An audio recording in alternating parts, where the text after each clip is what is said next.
Hey, Walmart, Home Depot, Lowe's.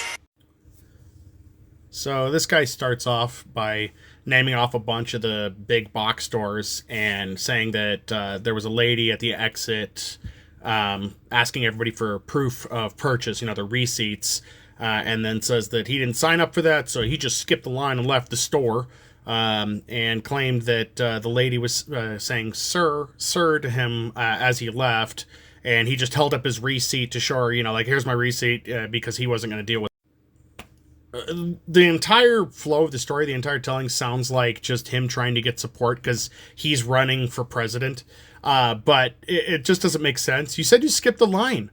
You didn't buy anything and you left because you weren't going to deal with that. But then you're holding the receipt up. And what store? You already named all the stores. Might as well name drop now so you can, let people know who you're really upset at. So the flow of the story just sounds off. It sounds completely made up.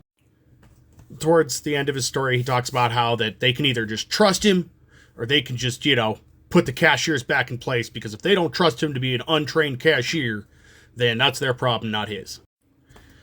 So people like this guy and the entire camp of people in this mindset, why do you think they got rid of the cashiers? I mean, I'm pretty sure it's because corporations learned if they could automate it, they could get you to do the majority of the work left over after automation. And you guys keep crapping on low-wage earners, not wanting to give them any more money because they're unskilled. But this is the result of that. That's what's going to happen. And are we admitting now that bagger cashier is a skilled position? Is that what we're saying now? You guys are going to go back on that?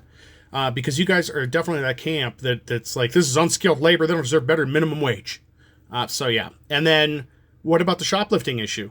They should just trust you. What about the shoplifters? The shoplifters that are bleeding these corporations dry. That's why they can't pay these people.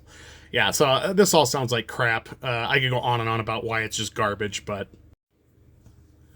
I'm so tired of this group complaining about having to scan their items and bag their own groceries. That adds maybe 10 or 20 minutes to their trip. That was already there anyway when the cashier was doing it. But I'm tired of you guys saying that. Keep complaining about unskilled labor. Keep complaining about how these people don't deserve better wages. More automation is coming regardless. You guys are going to love the world that's coming up when everything is automated and you're having to do the bit part tasks like this. I looked over this guy's campaign page, and his policies are kind of a joke. It's exactly what you'd expect from the Fox News Murica playbook. If you want to talk more about those, I can. I don't think I'm going to anymore on this. I don't think there's a point here. You guys know what you're looking at with that. So, but yeah, these people are driving me nuts. They're out there and they vote.